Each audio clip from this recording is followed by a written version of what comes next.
এবার সমুদ্রে ইরান আর যুক্তরাষ্ট্রের টক্কর। মার্কিন সেনাবাহিনীকে এক বিন্দু ছাড় দিতে চায় না তেহরান। সমুদ্র পথেও নিজেদের আধিপত্য বিস্তার করতে চায় সুপার পাওয়ার ইরান।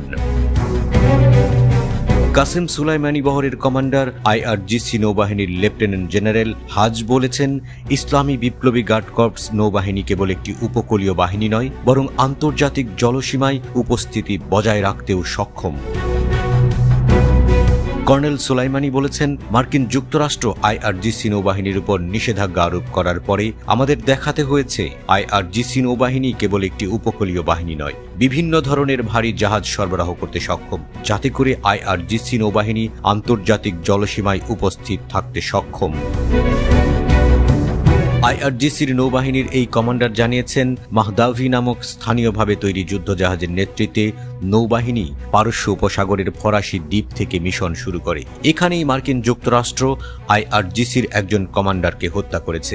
যুদ্ধজাহাজ মাহদাভি যুক্তরাষ্ট্রে একটি শক্তিশালী বার্তা পাঠিয়েছে। কর্নেল সুলাইমানির মতে, মিশনের সময় হাদাভি যুদ্ধজাহাজটি মালাগা প্রণালীর মতো বিশ্বজুড়ে গুরুত্বপূর্ণ এবং কৌশলগত প্রণালী অতিক্রম করেছিল। কমান্ডার আরও উল্লেখ করেছেন, ইরানি নৌবহর নিরক্ষরেখা অতিক্রম করে এবং মার্কিন নৌবাহিনীর সপ্তম নৌবহর যেখানে কাজ করে সেখানে প্রবেশ করেছে।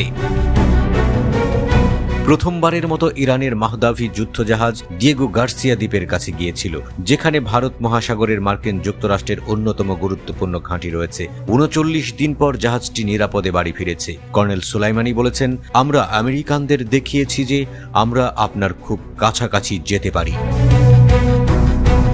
ইরানি কমান্ডারের মতে, মিশনটি সম্পূর্ণভাবে পেশাদার এবং তেহরান কোনো সমস্যা সৃষ্টি করতে চায় না। উত্তেজনা বাড়ছে বলে আমেরিকা এই অঞ্চলে একটি ক্ষেপণাস্ত্র সাবমেরিন পাঠানোর সময় তিনি এটি উল্লেখ করেছিলেন। মার্কিন প্রতিরক্ষা প্রধান লয়েড অস্টিন বলেছেন, একটি বিমানবাহী রণতরী সেখানে আরও দ্রুত পৌঁছাবে।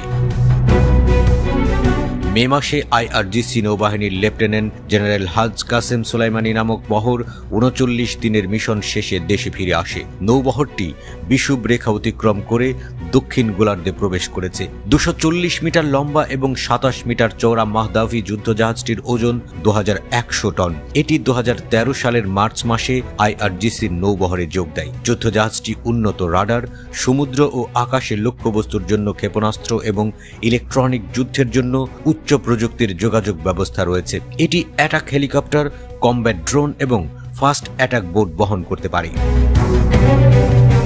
এদিকে ইরানের একজন জ্যেষ্ঠ সামরিক কর্মকর্তা বলেছেন, তেহরানে হামাস নেতা ইসমাইল হানিয়াকে হত্যার জন্য ইরান শিগগিরই ইসরায়েলের বিরুদ্ধে কঠোর প্রতিশোধ নেবে। ব্রিগেডিয়ার জেনারেল আলী সাদমানি বলেছেন, প্রতিশোধ শীঘ্রই আসছে এবং তারা বিস্তারিত পরিকল্পনা করছে। তিনি নিশ্চিত করেছেন যে এটি অবশ্যই ঘটবে। ফিলিস্তিনি প্রতিরোধ গোষ্ঠী হামাসের নেতা হানিয়া এবং তার এক দেহরক্ষী গত মাসে তেহরানে ইরানের রাষ্ট্রপতি অভিষেক অনুষ্ঠানে যোগ দেওয়ার সময় নিহত হন।